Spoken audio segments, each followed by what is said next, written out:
नमस्कार, संसद टीवी में आपका स्वागत है। मैं हूं प्रतिबिंब शर्मा और आप देख रहे हैं टॉप न्यूज। टॉप न्यूज में आज दिखाएंगे आपको देश दुनिया की तमाम बड़ी खबरें, आर्थिक जगत और खेल जगत के समाचार भी। सबसे पहले शुरुआत करते हैं हेडलाइंस के साथ। प्रवासी भारतीय दिवस सम्मेलन का आज अंतिम दिन। समापन कार्यक्रम में राष्ट्रपति द्रौपदी मुर्मू रहेंगी शामिल। सम्मेलन से प्रधानमंत्री नरेंद्र मोदी ने दुनिया को दिया भारत का संदेश। जोशीमठ पहुंचे गृह मंत्रालय और राष्ट्रीय आपदा प्रबंधन प्राधिकरण के अधिकारी। उत्तराखंड के मुख्यमंत्री पुष्कर सिंह धामी से की मुलाकात। दसांव क्षेत्र में भूमिगत जल संचय के स्थान का पता लगाने की आवश्यकता पर दिया जोर। सुप्रीम कोर्ट ने धर्मांतरण को बताया गंभीर मुद्दा। मसले को राजनीतिक रंग नहीं दिए जाने का दिया निर्देश। अटॉर्नी जनरल आर वेंकटरमणी से मांगी मदद। भारत की अर्थव्यवस्था अगले 7 साल में 7 ट्रिलियन अमेरिकी डॉलर होने की उम्मीद। मुख्य आर्थिक सलाहकार वी अनंत नागेश्वरन का बयान। भारत और श्रीलंका के बीच 3 दिवसीय वनडे सीरीज का पहला मैच आज से। पीठ में खिंचाव के चलते बुमराह सीरीज से बाहर।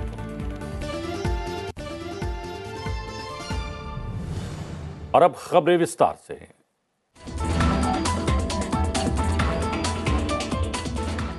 मध्य प्रदेश के इंदौर में 17वें प्रवासी भारतीय दिवस सम्मेलन का आज समापन है। राष्ट्रपति द्रौपदी मुर्मू सम्मेलन के समापन सत्र की शोभा बढ़ाएंगी। प्रवासी भारतीय दिवस सम्मेलन के दौरान राष्ट्रपति विभिन्न क्षेत्रों में प्रवासी भारतीयों के योगदान को लेकर सम्मान और पुरस्कार प्रदान करेंगी। प्रवासी भारतीय दिवस सम्मेलन के इतर गुयाना के राष्ट्रपति डॉक्टर मोहम्मद इरफान अली, सूरीनाम के राष्ट्रपति चंद्रिका प्रसाद संतोखी राष्ट्रपति द्रौपदी मुर्मू से मुलाकात करेंगे।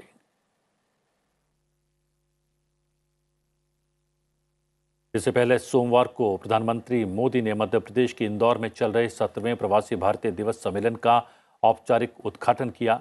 इस दौरान दुनिया भर से पहुंचे भारतवंशियों को संबोधित करते हुए प्रधानमंत्री ने कहा कि प्रवासी विदेशों में भारत के राष्ट्रीय दूत हैं।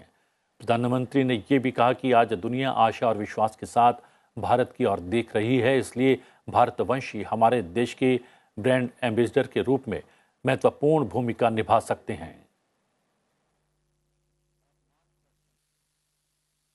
The nation has entered the Amrit Kaal of the next 25 years. Our Pravasi Bhartiyas have significant place in this journey. India's unique global vision and its important role in the global order will be strengthened by you people. सभी प्रवासी भारतीयों को विदेशी धरती पर भारत का Rashtradoot, brand ambassador कहता हूं। मेरा आग्रह है कि आपके पास कल्चरल और स्पिरिचुअल जानकारी के साथ साथ भारत की प्रगति की अपडेटेड इंफॉर्मेशन होनी चाहिए। प्रधानमंत्री नरेंद्र मोदी ने प्रवासी भारतीय दिवस सम्मेलन में कमेमोरेटिव स्टैम्प भी जारी किया। विशेष सम्मानित अतिथि सूरीनाम के राष्ट्रपति चंद्रिका प्रसाद संतोखी और मुख्य अतिथि गुयाना के राष्ट्रपति डॉक्टर मोहम्मद इरफान अली ने सम्मेलन के उद्घाटन सत्र को संबोधित किया। 8 से 10 जनवरी के बीच आयोजित इस सम्मेलन में दुनिया भर के करीब 70 देशों के प्रवासी भारतीय हिस्सा ले रहे हैं। अखिलेश सुमन हमारे सहयोगी जो है हमारे साथ जुड़े हुए हैं। प्रवासी भारतीय सम्मेलन से जुड़ी अपडेट उनसे लेते हैं। अखिलेश, आज समापन दिवस है, अभी तक के कार्यक्रम को देखा जाए या रेखांकित किया जाए तो कितना महत्वपूर्ण रहा यह सम्मेलन?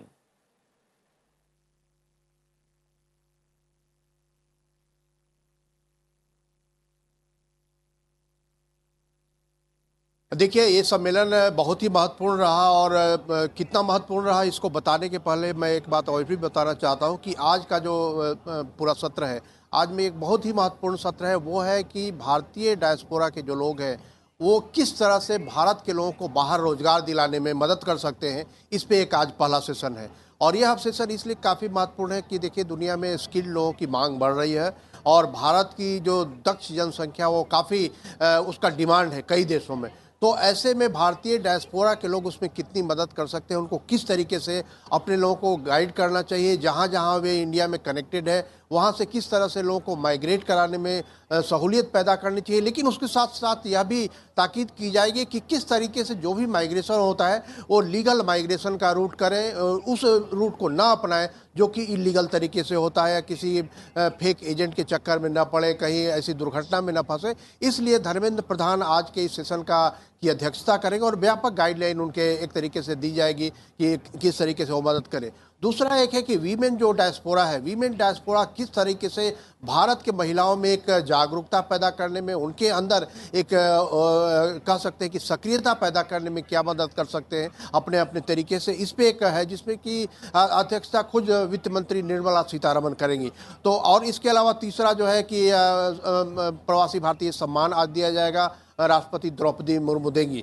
तो अगर आज क्या कहें कि 8 तारीख से शुरू हुआ है, 8, 9, 10 आज आखिरी दिन है, और अगर इसको हम पूरी तरह से सम अप करते हैं तो सम अप में एक बात सामने आती है कि भारत का किस तरीके से, भारत की संस्कृति का, भारत की जो कह सकते हैं कि तकनीकी क्षमता का, भारत का जो बढ़ता प्रभाव है उसका किस तरीके से उनको फील कराया जाए जो एनआरआई या इंडियन डायस्पोरा के लोग आए हैं, और उनको एक तरीके से प्रेरित करना कि अपने देश में जहां वे काम करते हैं वापस जब जाएं तो भारत के बारे में लोगों को बताएं, भारत की बढ़ती ताकत के बारे में लोगों को बताएं।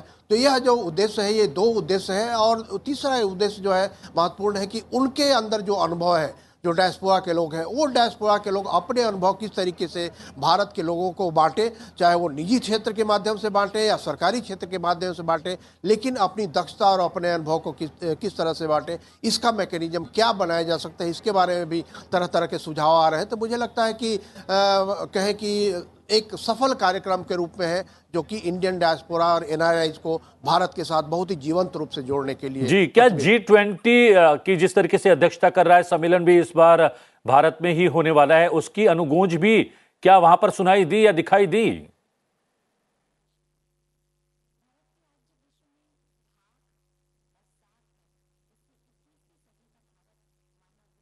निश्चित तौर पे ये मैं बताऊं कि कल एक सेशन ये भी था जो अमिताभ कांत शेरपा हैं G20 के, और हर्ष सिंघला जो पहले विदेश सचिव थे, अभी वो G20 सेक्रेटेरिएट के चीफ कोऑर्डिनेटर हैं। तो वे दोनों थे और उन्होंने प्रवासी भारतीय लोगों को बताया कि किस तरीके से G20 का फायदा भारत को तो मिलेगा ही, आप जो विदेश में रह रहे हैं आपको भी इसका फायदा मिलेगा, आपके सम्मान में वृद्धि होगी। और उन्हें इस बात के लिए प्रोत्साहित किया कि G20 के थीम के इर्द गिर्द आप अपने अपने देशों में भी कार्यक्रम कर सकते हैं, और अगर वो कार्यक्रम करेंगे तो भारत से जिस तरीके की सहायता की जरूरत होगी, चाहे तो वो इंटेलेक्चुअल हेल्प करने की बात है या संपर्क बढ़ाने की बात है, या जिस तरीके से कोई भी टूल किट की जरूरत होगी तो भारत वो प्रदान करेगा। और इसका मुझे यह भी रिवर्बरेशन मिला कि जो एनआरआईज है, यहाँ डायस्पोरा के लोग आए हैं, वो भी बोलते हैं कि G20 एक बहुत ही अहम अवसर है जब भारत अपने पूरे कह सकते हैं कि अपनी पूरी क्षमता का प्रदर्शन कर सकता है, क्योंकि G20 में दुनिया के सभी महत्वपूर्ण आएंगे।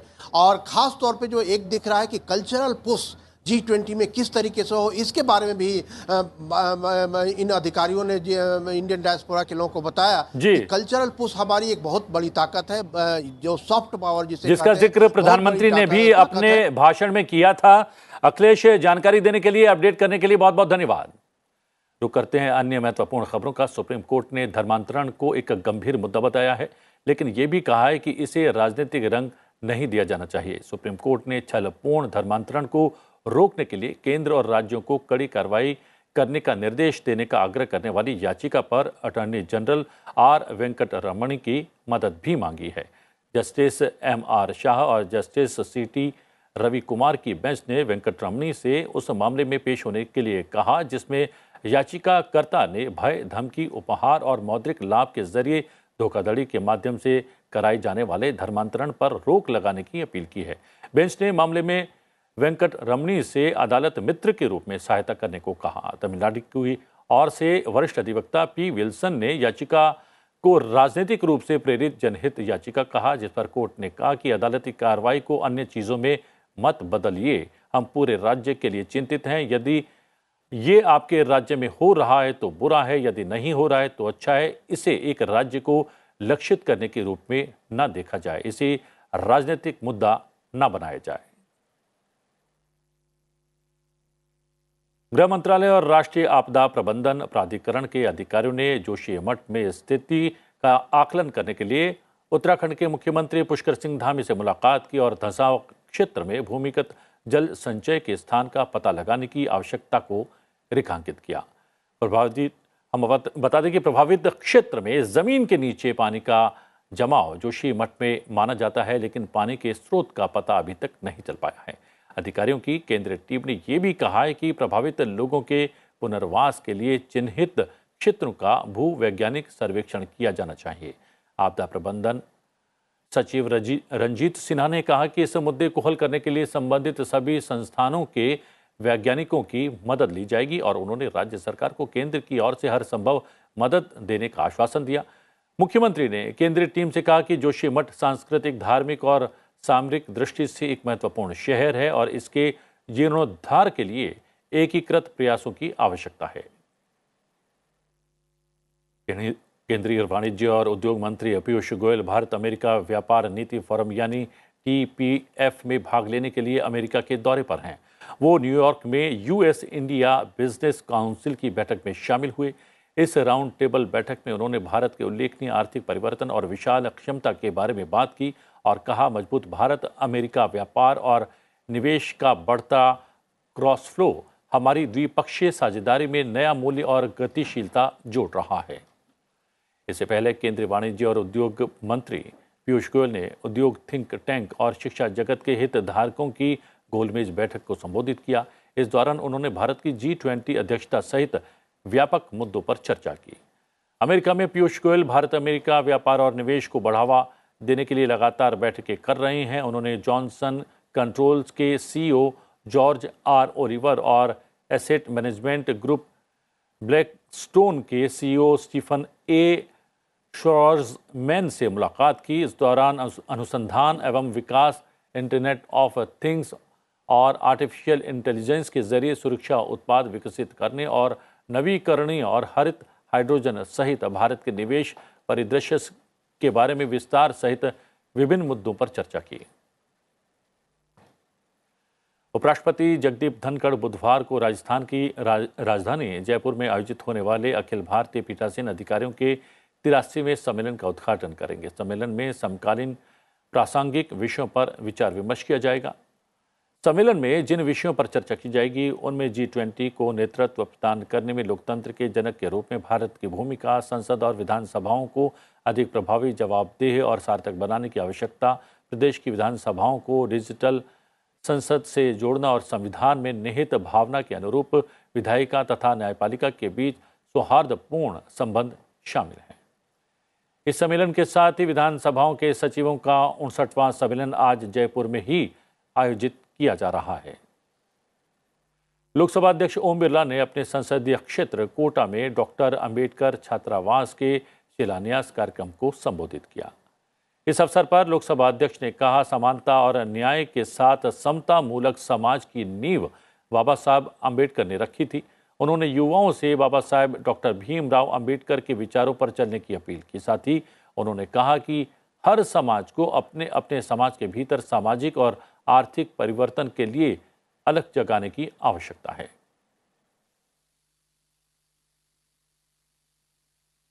इसीलिए हर समाज को अपने अपने समाजों के अंदर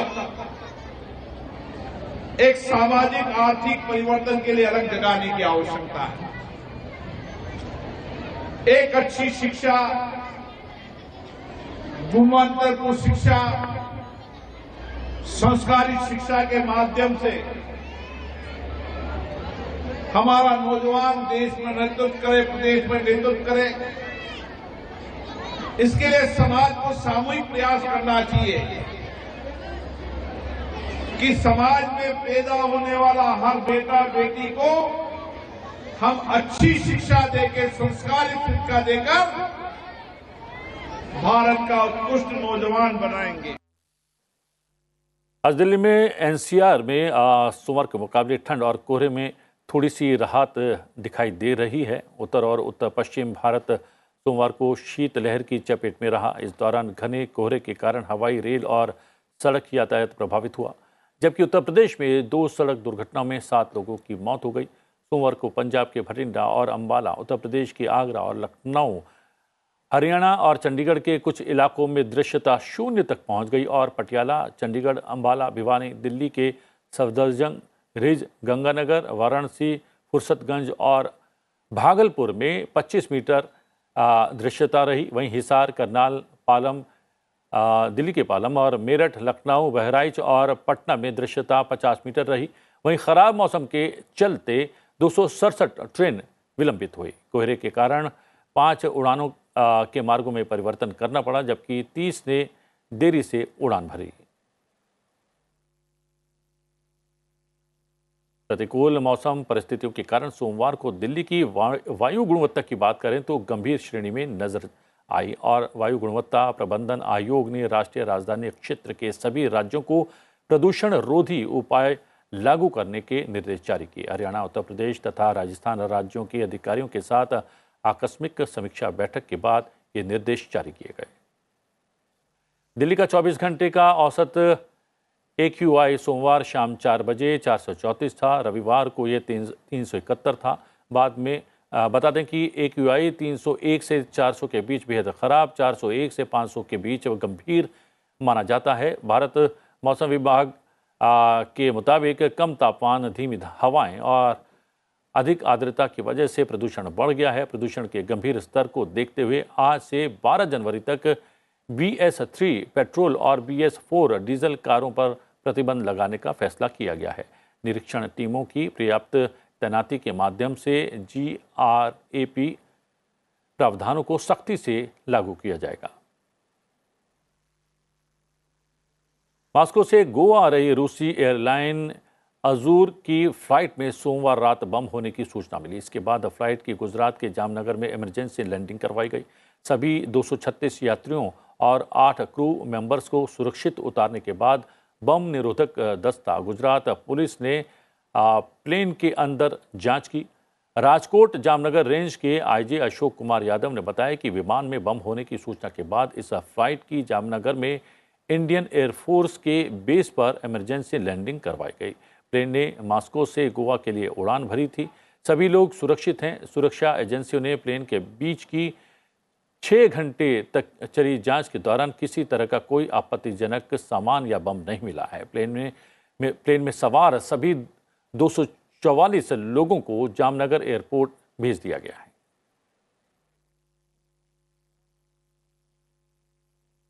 और अब फटाफट नजर डाल लेते हैं टॉप 10 खबरों पर। प्रधानमंत्री नरेंद्र मोदी आम बजट से पहले 13 जनवरी को नीति आयोग में अर्थशास्त्रियों और विभिन्न क्षेत्रों के विशेषज्ञों के साथ बैठक करेंगे। इस बैठक में कई केंद्रीय मंत्री भी शामिल रहेंगे। प्रधानमंत्री नरेंद्र मोदी हैदराबाद और विशाखापट्टनम के बीच वंदे भारत ट्रेन को हरी झंडी दिखाने के अलावा 7,000 करोड़ रुपए की परियोजनाओं का शिलान्यास करने और राष्ट्र को समर्पित करने के लिए तेलंगाना का दौरा करेंगे। मध्य प्रदेश के सतना से बीजेपी सांसद गणेश सिंह और भारत कृषक समाज के चेयरमैन अजय वीर जाखड़ ने उपराष्ट्रपति जगदीप धनखड़ से मुलाकात की। दिल्ली स्थित उपराष्ट्रपति निवास में ये मुलाकात हुई। केंद्रीय गृह मंत्री अमित शाह दिल्ली के लाल किले पर जय Hind light and sound show का उद्घाटन करेंगे। ये शो हिंदी और अंग्रेजी भाषा में दर्शाया जाएगा। कुल 700 लोग एक बार में ये शो देख सकते हैं। लाइट एंड साउंड शो 5 वर्षों बाद आयोजित किया जा रहा है। केंद्रीय युवा मामले और खेल मंत्री अनुराग ठाकुर आज नई दिल्ली में आगामी राष्ट्रीय युवा महोत्सव पर मीडिया को जानकारी उपलब्ध करवाएंगे। सुप्रीम कोर्ट ने उत्तराखंड और गुजरात सरकार के अपने अपने राज्यों में समान नागरिक संहिता को लागू करने के लिए समितियों के गठन के फैसले को चुनौती देने वाली जनहित याचिका पर विचार करने से सोमवार को इनकार कर दिया। मुख्य न्यायाधीश DY चंद्रचूड़ और न्यायमूर्ति PS नरसिम्हा की पीठ ने कहा कि अनूप बरनवाल और अन्य द्वारा दायर याचिका में दम नहीं है और इस पर विचार करने की आवश्यकता महसूस नहीं की जा रही। भारतीय जनता पार्टी के अध्यक्ष JP नड्डा आज विभिन्न मुद्दों पर चर्चा के लिए नई दिल्ली में पार्टी महासचिवों की बैठक की अध्यक्षता करने वाले हैं। पार्टी 9 राज्यों में विधानसभा चुनाव और 2024 की लोकसभा चुनाव से जुड़े एजेंडे के साथ कई बैठकें कर रही है। कांग्रेस नेता राहुल गांधी की भारत जोड़ो यात्रा आज हरियाणा के बाद पंजाब में प्रवेश करेगी। कांग्रेस की भारत जोड़ो यात्रा यहां 10 दिन तक चलेगी। पंजाब के अलग अलग इलाकों से गुजरते हुए 10 दिन बाद ये यात्रा जम्मू पहुंचेगी। सुप्रीम कोर्ट ने वन रैंक वन पेंशन में सशस्त्र बलों के सभी पात्र पेंशन भोगियों के एरियर का भुगतान 15 मार्च तक करने के निर्देश केंद्र को दिए हैं। साथ ही कोर्ट ने OROP के बकाये के भुगतान में केंद्र के किसी भी कदम से असंतुष्ट होने की सूरत में पूर्व सैनिक संगठन को आवेदन दाखिल करने की छूट भी दी है। दिल्ली की एक अदालत ने कंजावला मामले के 6 आरोपियों को 14 दिन की न्यायिक हिरासत में भेज दिया है। इस मामले में अब तक करीब 20 गवाहों ने अपने बयान दर्ज करवाए हैं।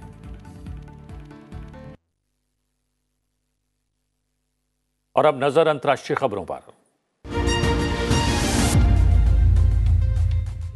ब्रिटेन में हड़तालों का दौर खत्म होने का नाम नहीं ले रहा है। अपनी बुनियादी मांगों को लेकर हड़ताल कर रहे रेल कर्मियों के यूनियन के साथ सरकार की बातचीत बेनतीजा रही, जिसके कारण रेल, मैरीटाइम और ट्रांसपोर्ट यूनियन के सदस्य एक बार फिर से हड़ताल पर बैठ गए। बता दें कि वेतन और कार्य की स्थितियों को लेकर लंबे समय से जारी विवाद के कारण ब्रिटेन की करीब आधी रेलवे लाइन बंद है और केवल 20% सेवाएं चालू हैं। यूनियन का आरोप है कि सरकार रेल नौकरी की सुरक्षा, अच्छे और बेहतर काम करने की स्थिति पर एक स्वीकार्य योग्य प्रस्ताव देने से रेल ऑपरेटर्स को रोक रही है। ब्राजील के पूर्व राष्ट्रपति जायर बोल्सोनारो को पेट में दर्द होने के कारण अमेरिका के एक अस्पताल में भर्ती कराया गया है। उनकी पत्नी ने ये जानकारी उपलब्ध करवाई है। बोल्सोनारो दिसंबर के अंत से ही दक्षिणी अमेरिकी राज्य फ्लोरिडा में हैं। उनकी पत्नी ने एक सोशल मीडिया पोस्ट में कहा कि साल 2018 में छुरा घोंपने के हमले से उपजे पेट दर्द के कारण उन्हें अस्पताल में भर्ती कराया गया है। बता दें कि एक दिन पहले ही दक्षिणपंथी पूर्व नेता के समर्थकों ने ब्राजीलिया में लोकतांत्रिक संस्थाओं पर हमला कर दिया था। पेरू में कानून प्रवर्तन अधिकारियों और सरकार विरोधी प्रदर्शनकारियों के बीच संघर्ष के दौरान कम से कम 12 लोग मारे गए हैं। जो जुलियाका के दक्षिण पूर्वी शहर में एक हवाई अड्डे पर हमला करने का ये लोग प्रयास कर रहे थे। प्रदर्शनकारी राष्ट्रपति दीना बोलुओर्टे के प्रस्थान की मांग कर रहे थे। शहर में लोकपाल के कार्यालय के समन्वयक निवार्डो एनरिकेज बैरिलेस के मुताबिक जुलियाका में झड़पों के परिणाम स्वरूप अब तक 9 लोगों की मौत हो चुकी है। इंडोनेशिया में भूकंप के तेज झटके महसूस किए गए हैं। रिएक्टर पैमाने पर भूकंप की तीव्रता 7.7 दर्ज की गई है। यूरोपीय मेडिटेरियन सिस्मोलॉजिकल सेंटर ने ट्विटर पर एक पोस्ट में कहा कि इंडोनेशिया के तनिम्बर इलाके में 7.7 तीव्रता का भूकंप आया है। EMSC के मुताबिक भूकंप पृथ्वी की सतह से 97 किलोमीटर गहराई में था और ये 2000 किलोमीटर से अधिक की दूरी तक महसूस किया गया। अंतर्राष्ट्रीय खबरों के बाद नजर डालते हैं आर्थिक जगत की बड़ी खबरों पर।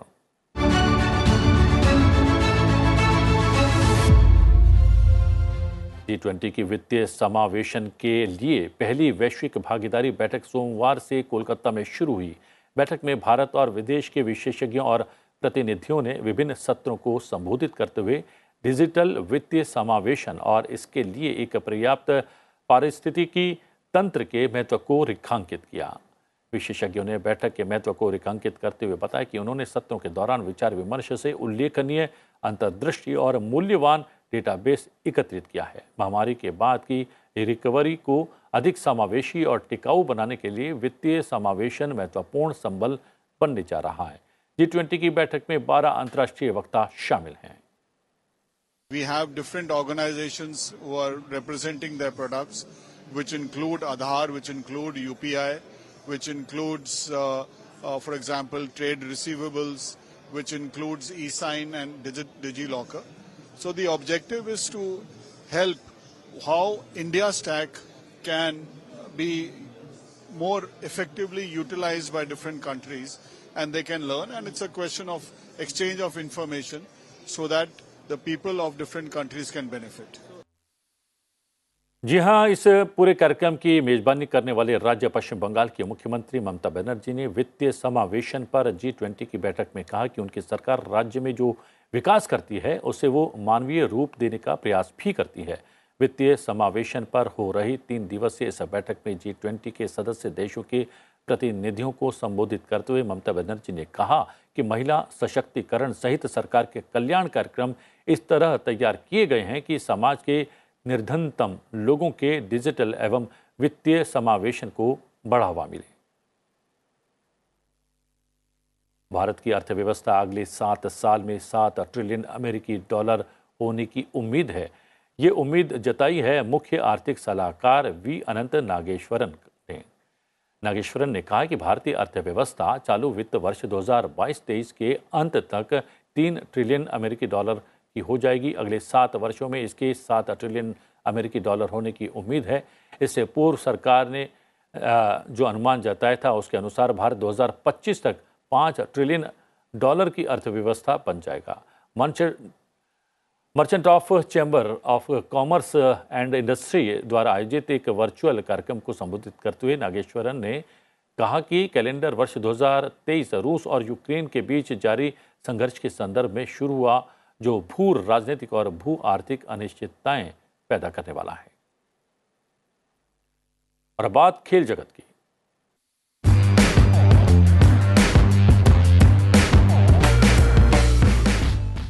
तो श्रीलंका के बीच 3 वनडे मैचों की सीरीज का शुरुआती मैच आज खेला जाने वाला है। सीरीज का पहला मैच गुवाहाटी में खेला जाएगा। दोनों टीमों के बीच ये मुकाबला दोपहर 1:30 बजे से शुरू होगा। बता दें कि इससे पहले दोनों टीमों के बीच हुई T20 सीरीज भारतीय टीम ने 2-1 से अपने नाम कर ली थी। वहीं वनडे सीरीज शुरू होने से पहले टीम इंडिया को एक बड़ा झटका लगा है। टीम इंडिया के तेज गेंदबाज जसप्रीत बुमराह श्रीलंका के खिलाफ वनडे सीरीज से बाहर हो गए हैं। इससे पहले उनका नाम टीम में शामिल किया गया था, लेकिन विश्व कप को देखते हुए टीम मैनेजमेंट उन्हें और रेस्ट देना चाहती है। यही वजह है कि उन्हें इस सीरीज से दूर रखा गया है। Yeah, I think it's a very unfortunate incident with him. His poor guy has been working really hard at NCA for all this time. Just when he got back to his full fitness, he started bowling and everything. Last 2 days, I think, this incident happened where he felt a little bit of stiffness in his back, so we had to pull him out. We need to be very careful with him. Had a major injury before the World Cup, so we just need to be careful. फिलहाल bulletin में इतना ही। जाते जाते आपको छोड़े जाते हैं आज के दिन यानी कि 10 जनवरी से जुड़े इतिहास के साथ। बने रहिए संसद टीवी के साथ, लेकिन मुझे आज्ञा दीजिए। नमस्कार। 10 जनवरी साल 1966 को ऐतिहासिक ताशकंद समझौता हुआ। इस समझौते पर भारत की ओर से प्रधानमंत्री लाल बहादुर शास्त्री और पाकिस्तान की ओर से राष्ट्रपति अयूब खान ने हस्ताक्षर किए। दरअसल इस समझौते से पूर्व अगस्त 1965 को पाकिस्तान ने अपने 33,000 फौजियों को कश्मीरी लिबास में घाटी में प्रवेश करवा दिया था। पाकिस्तान ने कश्मीर जीतने के अपने नाकाम इरादों को ऑपरेशन जिब्राल्टर का नाम दिया। इस युद्ध में भारतीय जाबाजों ने पाकिस्तान के लगभग 1920 किलोमीटर हिस्से को अपने कब्जे में ले लिया, जिसमें सियालकोट, लाहौर और कश्मीर क्षेत्र शामिल थे। सितंबर 1965 को रात्रि 3 बजे से भारत और पाकिस्तान के बीच हुए युद्ध के समापन की घोषणा की गई। आज ही के दिन हुए इस ऐतिहासिक ताशकंद समझौते के साथ ही भारत ने बड़े और उदार दिल का परिचय देते हुए पाकिस्तान के जीते हुए सारे इलाके उसे वापस कर दिए। 10 जनवरी साल 1920 को राष्ट्र संघ लीग ऑफ नेशंस की स्थापना हुई। राष्ट्र संघ का मुख्य कार्यालय स्विट्जरलैंड के जिनेवा शहर में स्थापित किया गया। प्रथम विश्व युद्ध के बाद संसार में शांति स्थापित करने के लिए जितने भी प्रयास किए गए, उनमें सबसे प्रमुख राष्ट्र संघ का गठन था। इस संस्था की स्थापना का मुख्य उद्देश्य विश्व में हथियारों को कम करना, युद्ध के कारणों को समाप्त करना और विश्व में शांति बनाए रखना था। बाद में साल 1945 में राष्ट्र संघ के ढांचे और उद्देश्यों को संयुक्त राष्ट्र संघ द्वारा अपनाया गया। 10 जनवरी साल 2006 को भारत सरकार द्वारा विश्व हिंदी दिवस मनाने की घोषणा हुई। हिंदी दिवस और विश्व हिंदी दिवस के बीच एक मुख्य अंतर है। 14 सितंबर साल 1949 को संविधान सभा ने हिंदी को राजभाषा के रूप में अपनाया। तभी से इस दिन को हिंदी दिवस के रूप में मनाया जाता है।